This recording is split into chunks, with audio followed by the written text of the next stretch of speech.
نحمده ونستعينه ونستغفره ونؤمن به ونتوكل عليه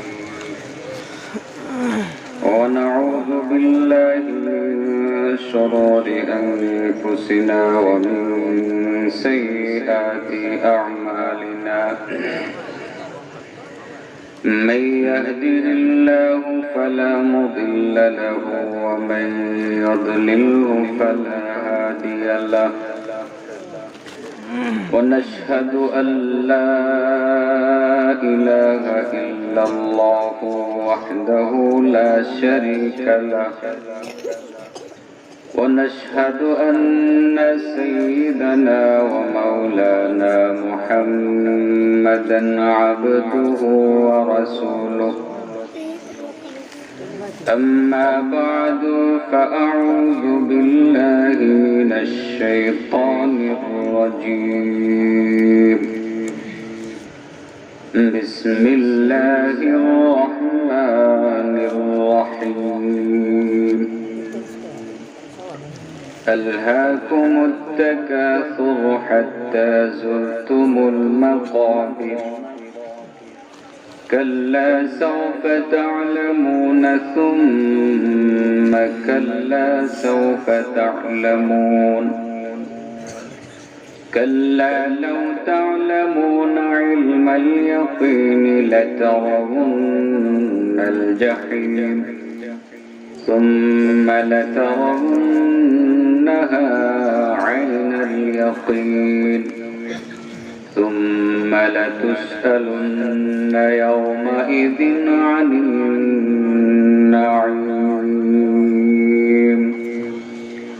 صدق الله العظيم اللهم صل على محمد وعلى آل محمد كما صليت على إبراهيم وعلى آل إبراهيم إنك حميد مجيد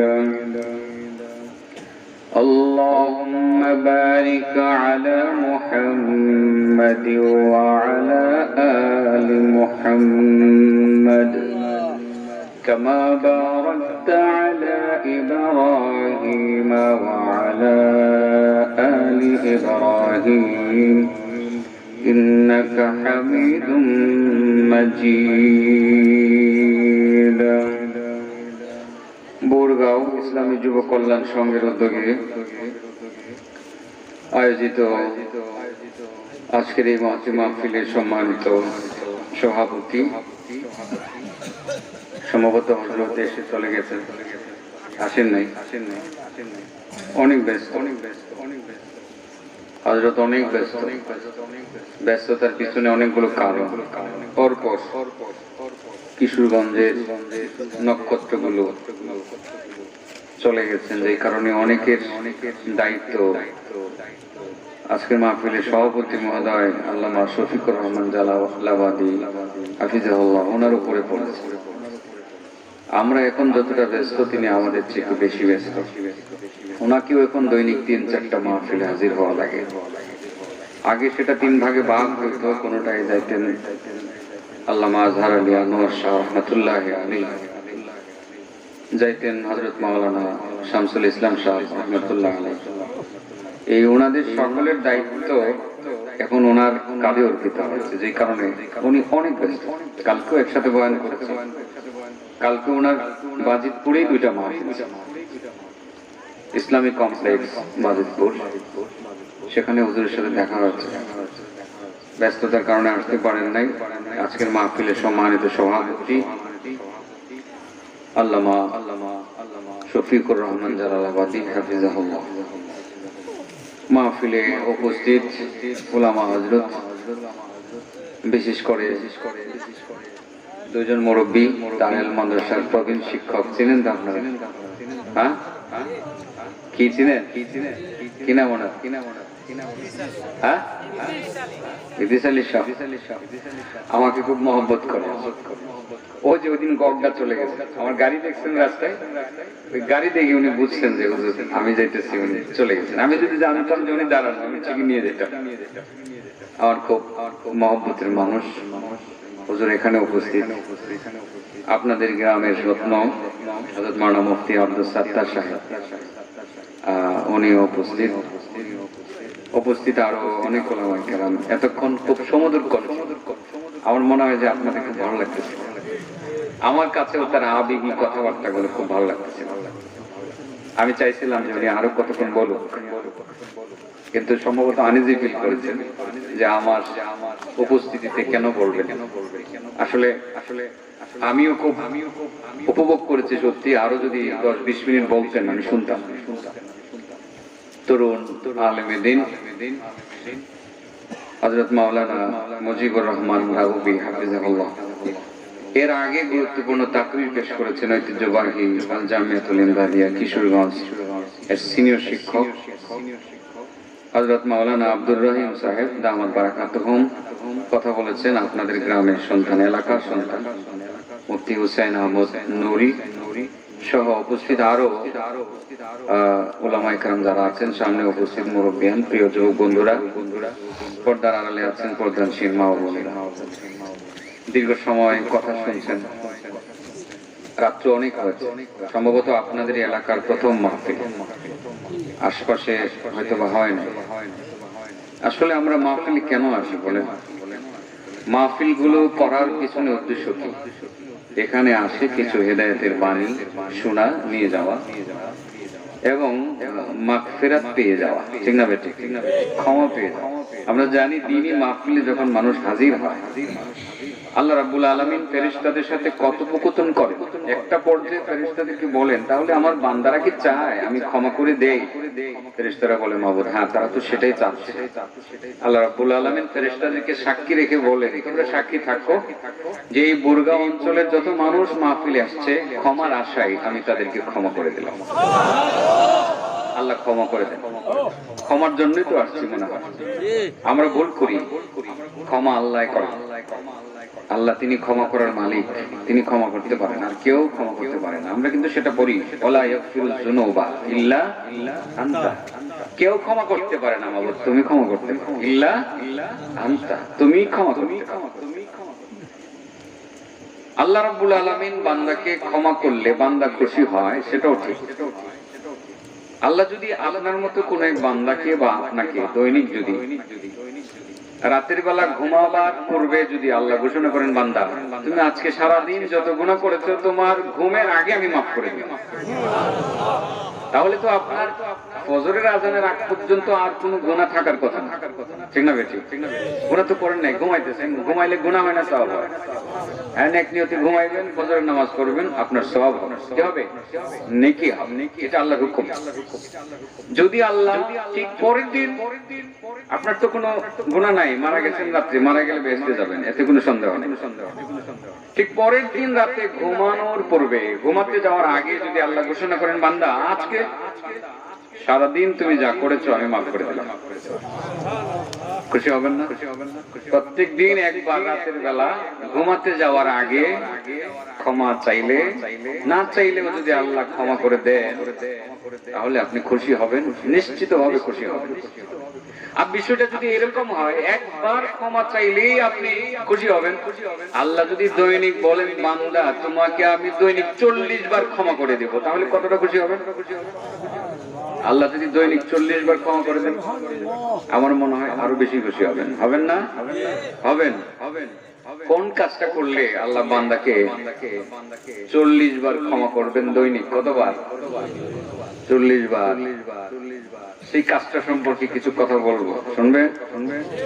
পাশাপাশি আমরা ইদানিং মাহফিলে, কালকে ইসলামিক কমপ্লেক্সের মাহফিলে আজকের সভাপতি মহোদয়, তিনিও সেখানে সভাপতি ছিলেন, হাফেজদের মাথায় পাগড়ি পরিয়ে দিয়েছেন। নরমালি আমাদের মাদ্রাসাগুলোর মাহফিলে যারা বুজুর্গানে দিন আসে, ছাত্রদের মাথায় পাগড়ি পরিয়ে দেয়, দেখে দেয় না পাগড়ি। আমার আলোচনা কিন্তু শুরু হয় না এখন, আরো 2 মিনিট লাগবে, আরো 2 মিনিট লাগবে। আমার শিরোনামটা বলতেছি। নরমালি উলামা হযরত মাথার মধ্যে পাগড়ি পরিয়ে দিলে ছেলেদের মনে থাকে, তারা স্বাচ্ছন্দ্য বোধ করে এবং তারা সম্মানিত বোধ করে। করে কি করে না? যে বহু আলেম, বড় বড় আলেমরা আমার মাথার মধ্যে পাগড়ি পরিয়ে দিয়েছিলেন, সেই স্মৃতিটা তার মরণের আগ পর্যন্ত মনে থাকে। থাকে কি থাকে না? উলামা হযরত পরিয়ে দিলে মনে থাকে। যেরকম আমার মনে আছে 1998 সনে লালবাগ থেকে যখন ফারিগ হব, খতমে বুখারীর দিনে তৎকালীন সময়ে মুজাহিদ মিল্লাত বলতে আমরা যাকে চিনতাম, সারা বাংলাদেশে যাকে মুজাহিদ মর্দে মুজাহিদ হিসাবে চিনত এবং আমাদের বুজুর্গান দিন তাকে মুজাহিদ মিল্লাত বলতেন। এবং আল্লামা খতিব সাহেব ওবায়দুল হক, আল্লামা ওবায়দুল হক মহোদয়, তিনিও বলতেন যে আমাদের মুজাহিদ। শাইখুল হাদিস আল্লামা আজিজুল হক, তিনিও বলতেন যে আমাদের মুজাহিদ। আমি ওনাদের কাছ থেকে শুনেছি মুজাহিদ মিল্লাত আল্লামা মুফতি ফজলুল হক আমিনী রহমতুল্লাহি আলাইহি, ওনার হাত থেকে যখন পাগড়ি পেয়েছিলাম, উনি যখন মাথায় পাগড়ি পিছিয়ে দিয়েছিলেন, সেই চিত্রটা এখনো মনে আছে। মাঝে মধ্যে ফিল করি, অনুভব করি, মনে হয় যে আমি বড় সেদিন সম্মানিত অনুভব করেছিলাম, আমি সম্মানিত বোধ করেছিলাম। এটা আমার এখনো মনে আছে। সম্ভবত আমার মরণের আগ পর্যন্ত মনে থাকবে। আমরা সম্মানিত বোধ করি, করি কিনা? করি। বড় বড় আলেম মাথার মধ্যে পাগড়ি পরায় দিলে এত খুশি। আমার আল্লাহ যদি নিজ দায়িত্বে জান্নাতি পোশাক আপনাকে পরায় দেন, আপনি কত খুশি হবেন? খুশি হবেন? ঠিক এমন একটি কাজের কথা বলবো, যে কাজটা করলে আল্লাহ দৈনিক আপনাকে 70 বার মাফ, 40 বার মাফ করে দেবেন। একবার না, দৈনিক কতবার মাফ করবেন? 40 বার। ভুল করেছেন, ক্ষমা করে দিয়েছে, আর মাফ চাইতে হবে না। আরো 39 বার ভুল করলেও ক্ষমা না চাইলেও আল্লাহ মাফ করবেন। এবং তাকে বা আপনাকে আল্লাহ রাব্বুল আলামিন আসরের ময়দানে নিজ দায়িত্বে কাসাহুল্লাহ মিন সুন্দুসিন ওয়াস্তাবরাকিন, মিন সুন্দুস ওয়াস্তাবরাকিল জান্নাহ। আল্লাহ রাব্বুল আলামিন জান্নাতের সেই রেশমি পোশাকগুলো নিজের হাতে নিয়ে সেই লোকটাকে মানে আপনাকে পরাইয়া জান্নাতে ঢুকাবেন। এর জন্য একটা কাজ ভালোভাবে যত্ন সহকারে করতে হবে। কয়টা কাজ? কাজটা আমরা করি। এই জন্য আমার মনে চাইলো এটাকে আমরা গুরুত্ব দিই না। এটার জন্য আমরা এতটা লালায়িত। আমার মনে হয় আজ থেকে এটার পিছনে আপনাদের গুরুত্ব বাড়বে। আশা করি আপনারা করবেন তো ইনশাআল্লাহ। এটা 6 নম্বরে আছে। কয় নম্বরে আছে বলেন? তাহলে বোঝা গেল আরো নাম্বার আছে। আরো নাম্বার 1 থেকে 9 পর্যন্ত নাম্বার আছে। শুধু 6 নম্বরের কথাটা বললাম। চলে এই 6 নম্বরের কথাটা একটু মনে রাখি। আমার আসতে একটু দেরি হবে। যেখান থেকে তিলাওয়াত করেছিলাম সেখান থেকে একটু অনুবাদ না করলে তো আর অনুবাদ এবং এই হাদিস এবং আয়াতের সাথে কি মিল আছে আপনারা বল না বললে উলামায়ে কেরাম বলবেন মাল মুনাসিবাতু লিহাযিহিল আয়া বিল হাদিসিল মাযকুর। যে হাদিসটি আমি এখনো পড়ি নাই, বলবেন যে এই যে মৌলভী সাহেব এই মানে সূরা পড়েছি, পুরো সূরাই পড়েছি, যে সূরাটা পড়েছেন আর হাদিসটা উনি বলছেন দুইটার মধ্যে মুনাসাবাত কি? কোনো মিল নাই তো। ওনারা বললে বড় ঝামেলা, আমার জন্য বিপদ। আমি কিন্তু পরশুদিন মোটামুটি ভালো একটা বিপদেই পড়ে গেলাম এক জায়গায় আপনাদের কাছে, পরের মাহফিল যে গেলাম, ওখানে যাওয়ার পর বয়ান করেছি। বয়ান করার পর রীতিমতো বুকে ফেললাম। আমাকে বললেন উনি, যে একজন আলেম বললেন যে হুজুর একটু নীরবে কথা আছে। বললাম ঠিক আছে, আপনি যে হাদিসটা বললেন এই হাদিসটার সনদ তো দুর্বল। আমি আসলে হাদিসের সনদটা যাচাই করি না। আমি সাথে সাথে বললাম ভাই আসলে সনদটা যাচাই করি না। সত্যটাই বললাম, যাচাই করে না। আপনার দৃষ্টিতে যদি জয়ীফ হয় আমি আরেকটু যাচাই করতে ভাইটা মেনে নিব। শুকরান বলে চলে আসে। তো রীতিমতো উনি আরো 2 জনকে ডেকে আমাকে লজ্জাই দিল। আমি তখন চিন্তা করলাম যে আসলে ভুল হয়ে গেল কিনা। ওর বাসায় গিয়ে রাত্রি কিতাব খুলে দেখলাম যে না, সনদটা জয়ীফ বলেছে কেউ কেউ দুর্বল বলেছে, কেউ সবল বলেছে, কেউ হাদিসটাকে হাসান পর্যায়ে বলেছে। আমি দেখলাম যে না, আমার এমন তো কোনো অন্যায় হয় না। তো ওখানে একটু প্রতিবাদ করলাম না কেন? মানুষ কিন্তু সময় ছোটখাটো একটা কিছু হলে ধরে ফেলে না। ওলামা হযরত কিন্তু ধরে ফেলে। তো যাই হোক, একটু লজ্জাই পাই।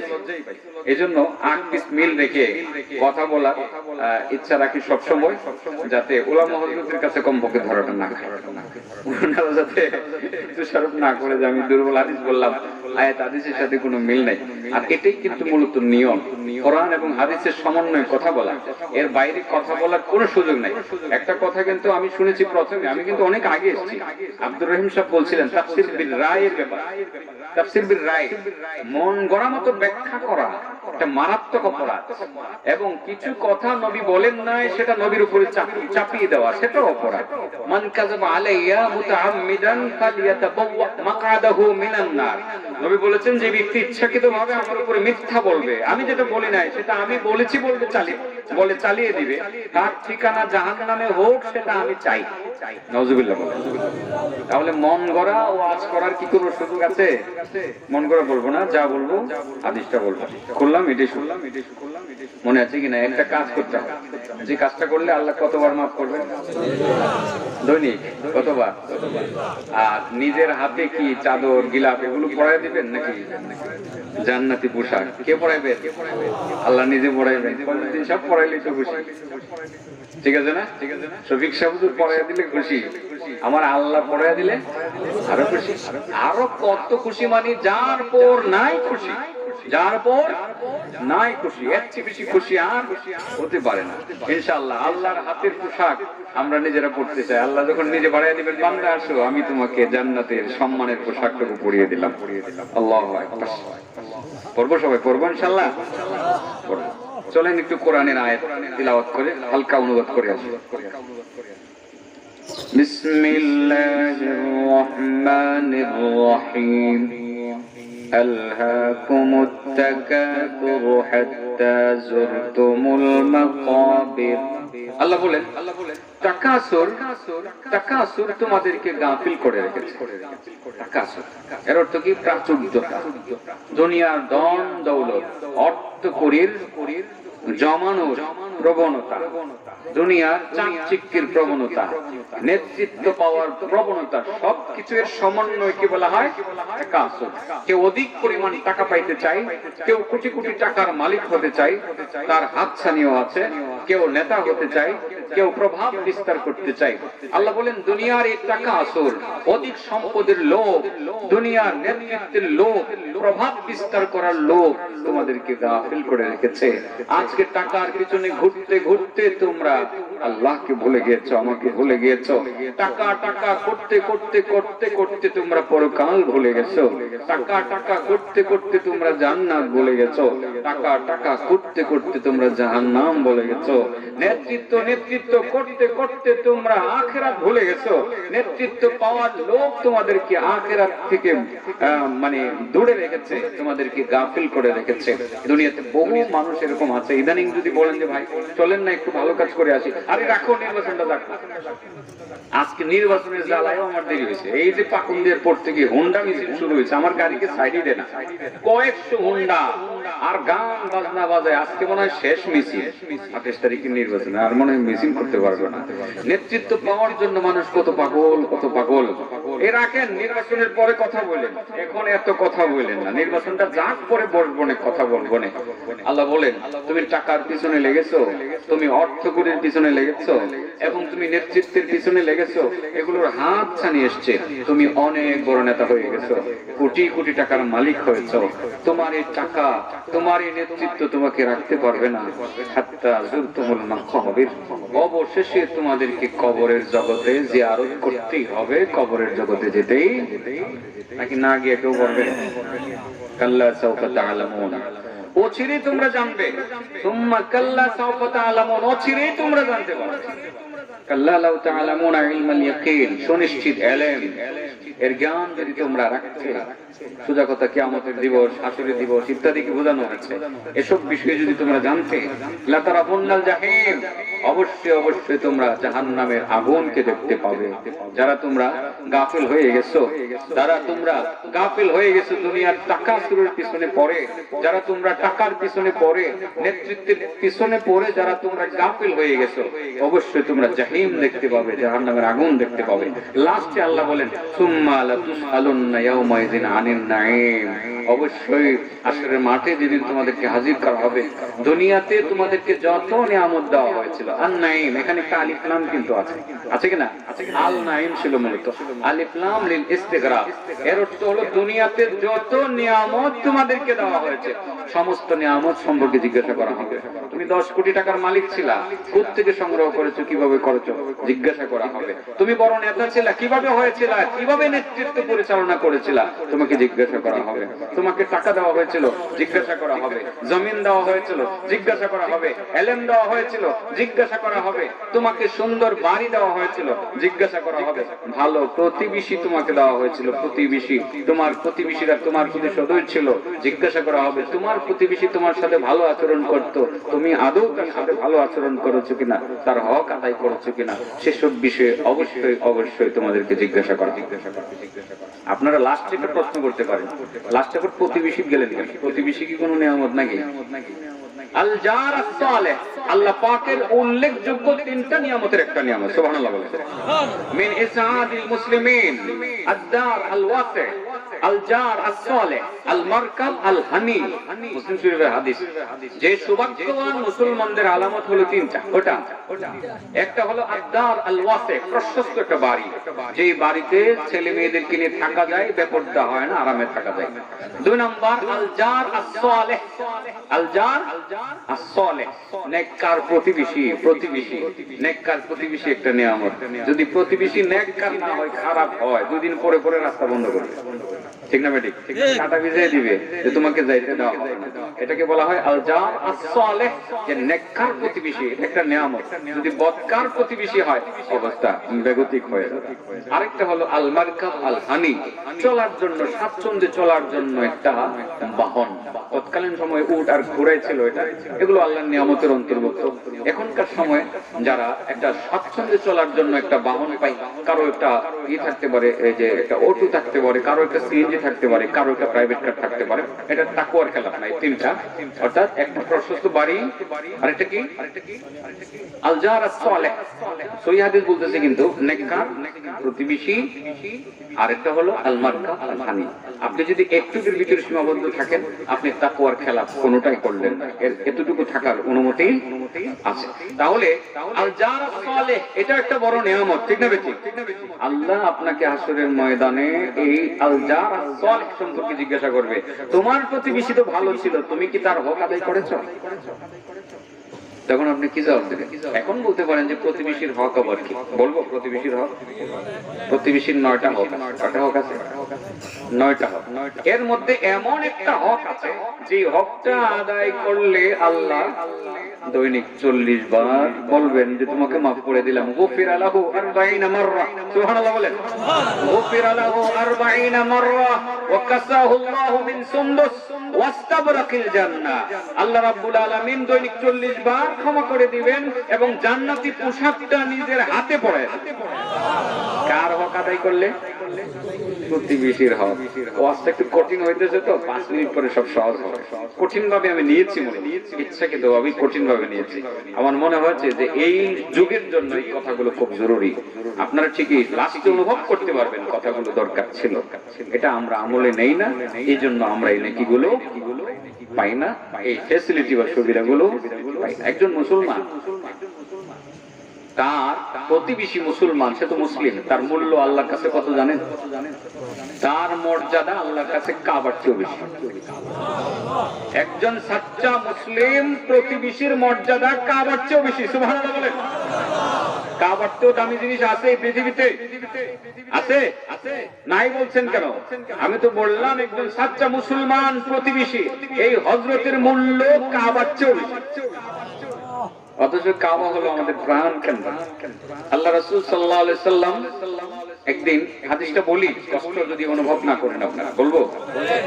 কাবা শরীফ তাওয়াফের উদ্দেশ্যে কাবার কাছে গেলেন। কাবা কোনটা চিনেননি অনেকে, কিন্তু কাবা চিনে না। কাবা হলো হারেম, মসজিদুল হারাম যেটাকে বলি, চতুর্দিকে গোল করা মসজিদ। মাঝে দেখবেন একটা মাঠ আছে, খালি মাঠ। খালি মাঠের মাঝে দেখবেন আপনারা, অনেকে হয়তো টিভিতেও দেখেছেন, স্ক্রিনে দেখেছেন, যে মাঝে একটা কালো গোলাপ দ্বারা আবৃত, গিলাপ দ্বারা আবৃত একটা কালো একটা ঘর আছে না, 30 থেকে 35 ফুট লম্বা, 36 ফুট লম্বা, 32 ফুট প্রশস্ত একটা ঘর আছে। এই ঘরটাকে বলা হয় কি? কাবা। খানায়ে কাবা। এই কাবাকে একমাত্র পৃথিবীতে তাওয়াফ করার পারমিশন আছে, আর কোন ঘরকে তাওয়াফ করার কোনো কি নাই, পারমিশন নাই।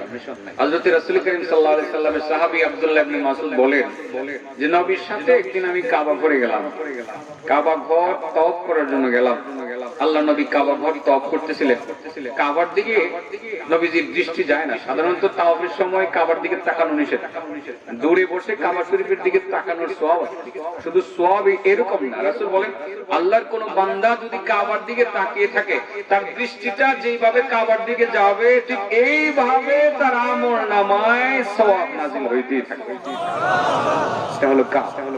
প্রিয় নবী রাসূল করিম সাল্লাল্লাহু আলাইহি সাল্লাম এই কাবা তাওয়াফের উদ্দেশ্যে গেলেন, শেষ করলেন। একটা পর্যায়ে কাবার দিকে তাকিয়ে বলছিলেন, ও কাবা, তুমি পৃথিবীর মধ্যে অনেক দামি, তোমার মর্যাদা অনেক বেশি, তুমি অনেক সম্মানী, তুমি অনেক মর্যাদাশালী। ও কাবা, জানো তোমার চেয়ে দামি আরো 3টা জিনিস পৃথিবীতে আছে। কটা জিনিস? আব্দুল্লাহ ইবনে মাসউদ কই, লাগছে তো ফেস, লাগছে তো কেমন করতে, কি ফেস লাগলো, কি ফেসটা লাগলো? ইয়া রাসূলুল্লাহ, এটা বুঝলাম না। কাবা আমাদের প্রাণ কেন্দ্র, পৃথিবীর সর্বপ্রথম ঘর, যেই ঘরের মর্যাদার সাথে পৃথিবীর অন্য কিছুর মর্যাদা হওয়ার কথা না। ওগো নবীজি, আপনি কি বললেন? ও কাবা, তুমি দামি, তুমি সম্মানী, তোমার চেয়েও দামি আরো 3টা জিনিস আছে। ইয়া রাসূলুল্লাহ, বিষয়টা বুঝলাম না। কাবা অনেক দামি না?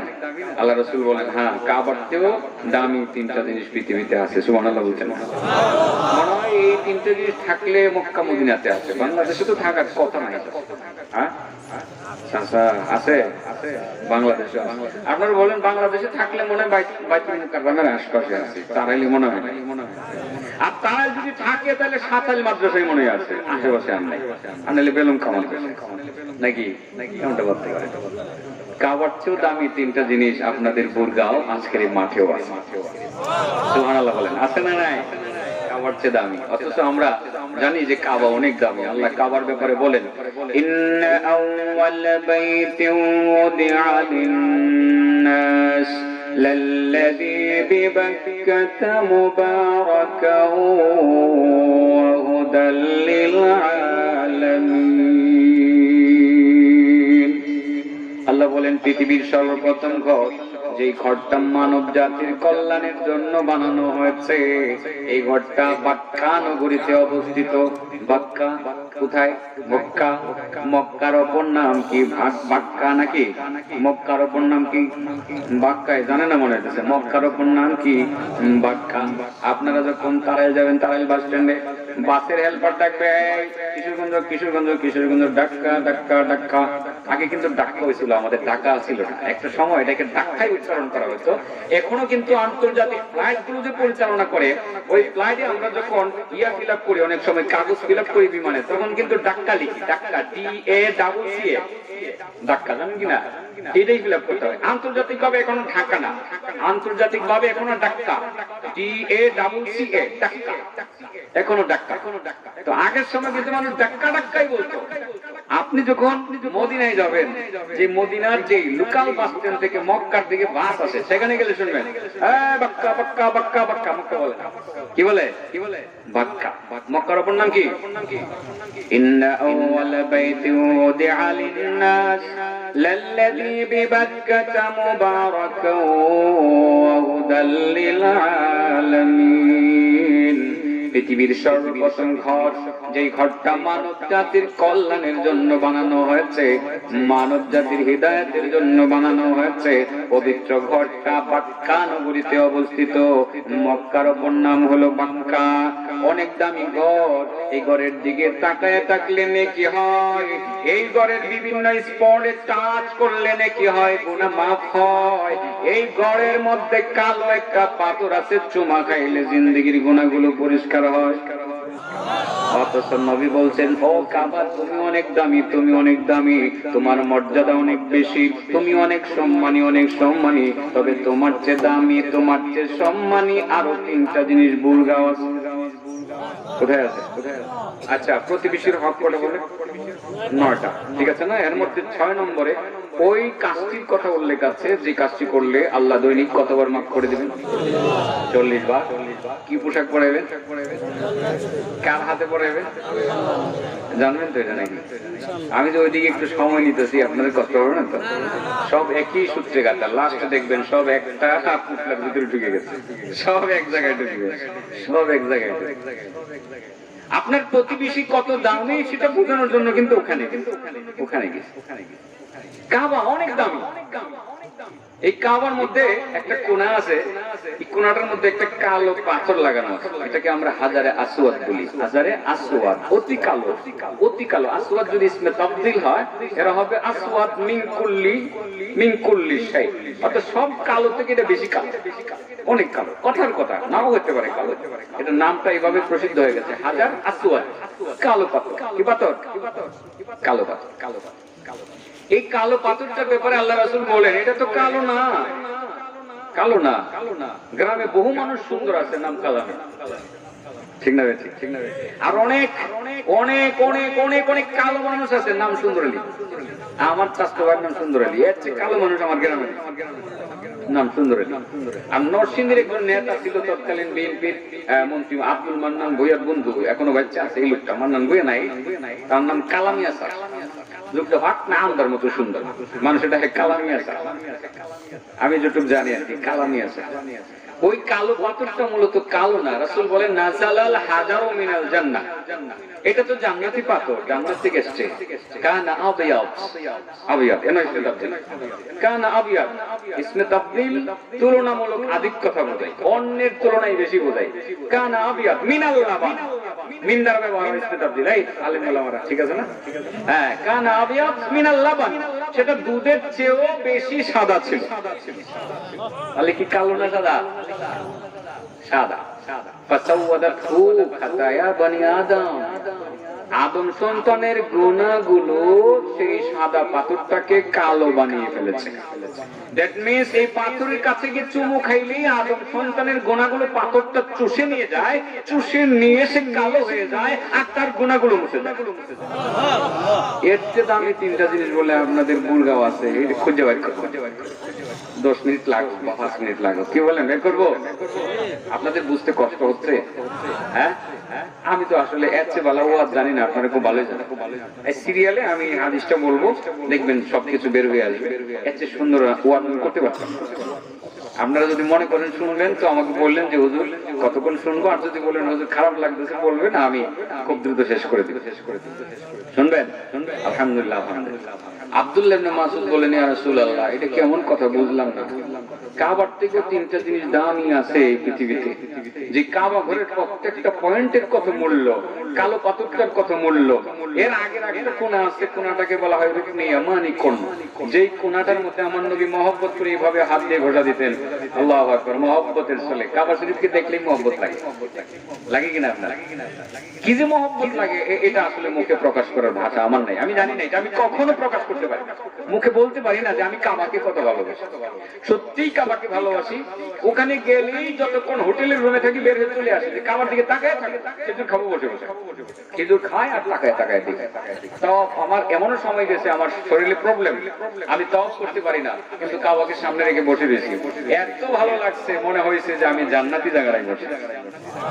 আল্লাহ নবী এই আগের কোণাটার মধ্যে এইভাবে হাত দিয়ে মহব্বত করে কাবাকে ভালোবেসে হাত দিয়ে একটা মোড় দিতেন, যেটাকে আমরা মাসেহ বলি। কি করতেন? এই কোণাটার নাম হলো রুকনে ইয়ামানি। হাজরে আসওয়াদ কোণার আগের কোণ, এই কোণটাকে রুকনে ইয়ামানি বলে। নবী এই কোণাতে এসে একটা দোয়া করতেন, জানেন কি দোয়া? রব্বানা আতিনা ফিদ দুনিয়া হাসানাহ ওয়া ফিল আখিরাতি হাসানাতাও ওয়া কিনা আযাবান নার। ওগো আল্লাহ, দুনিয়াতে তুমি আমাদেরকে কল্যাণ দাও, পরকালে কল্যাণ দাও, জাহান্নামের কঠিন আগুন থেকে তুমি মুক্তি দাও। আল্লাহর নবী নিজেই বলছিলেন, তাওয়াফ করতে গেলাম একদিন, সেই রুকনি ইয়ামানি কোণার মধ্যে এসে যখন দোয়া শুরু করলাম, রব্বানা আতিনা ফিদ দুনিয়া হাসানা, যখন দোয়া শুরু করলাম, আল্লাহ তুমি দুনিয়াতে কল্যাণ দাও, পরকালে কল্যাণ দাও, জাহান্নামের আগুন থেকে মুক্তি দাও। আমার সঙ্গে আমি কাউকে নেই নাই, আমার সামনে আবু বকর ছিল না, আমার সামনে ওমর ছিল না, আমার সামনে উসমান ছিল না, আমার সাথে কেউ ছিল না, সামনেও ছিল না, পিছনেও ছিল না। আমি দোয়া করতেছিলাম, আমি হঠাৎ করে শুনতেছিলাম কে যেন আমার পিছনে দাঁড়িয়ে দাঁড়িয়ে বলতে আছে আমিন, আল্লাহুম্মা আমিন। নবী বলেন অবাক হয়ে গেলাম, আমি তো আমিন বলার মতো কোন লোক সাথে করে নিয়ে আসি নাই। সুবহানাল্লাহ বলেন। নবী বলেন না হলে আমি একটু চিন্তা করলাম যে দেখি কাউকে খুঁজে পাই কিনা, ডানে বামে তাকাইয়া কাউকে পাইলাম না। আমি চিন্তা করে দেখলাম আওয়াজটা কোত্থেকে আসতেছে, ভালোভাবে একটু পিছনের দিকে তাকাই, পিছনের দিকে তাকাইয়া দেখি জিবরাইল দুটি হাত উঁচু করে আছে। আমি দোয়া করতেছি রব্বানা আতিনা ফিদ দুনিয়া হাসানা, আর জিবরাইল বলতেছে আমিন, আল্লাহুম্মা আমিন। এটা এমন একটা জায়গা, যে জায়গা থেকে দোয়া করলে জিবরাইল হাজির হইয়া আমিন বলে। সুবহানাল্লাহ। এটা এমন একটা জায়গা, যেই জায়গাতে দোয়া করলে জিবরাইল হাজির হইয়া বলে আমিন। তাহলে টাকা পয়সা খরচ করে কি খাজা বাবার দরবারে চলে যাইবেন নাকি কাবার দরবারে চলে যাইবেন? যদি সম্ভব হয়, আপনি সম্ভব যদি হয় 1 লক্ষ টাকা খরচ করতে পারেন, এই 1 লক্ষ টাকা খরচ করে আল্লাহর বহু বান্দা একটা মহিষ কিনে চলে যায় আটরশির দরবারে, কেউ চলে যায় মাইজ ভান্ডার শরীফে, যায় কি যায় না? ও বাবা, আটরশিতে গেলে কোনো লাভ নাই, মাইজ ভান্ডারে কোনো লাভ নাই। আপনি যদি 1 লক্ষ টাকা পুঁজি বানাইয়া মক্কা যেতে পারেন, কাবায় যেতে পারেন, কাবায় শুধু যাবেন কেন, সেখান থেকে তো মদিনায় যেতে পারেন, সেখান থেকে আপনি মসজিদে নববীতে যেতে পারেন, নবীর মসজিদে নামাজ আদায় করে বিকাল বেলা হইলে বা যেই সময় সুযোগ হবে নবীর রওজার পাশে দাঁড়াইয়া নবীকে সালাম দিতে পারে। ঠিক না বেঠিক?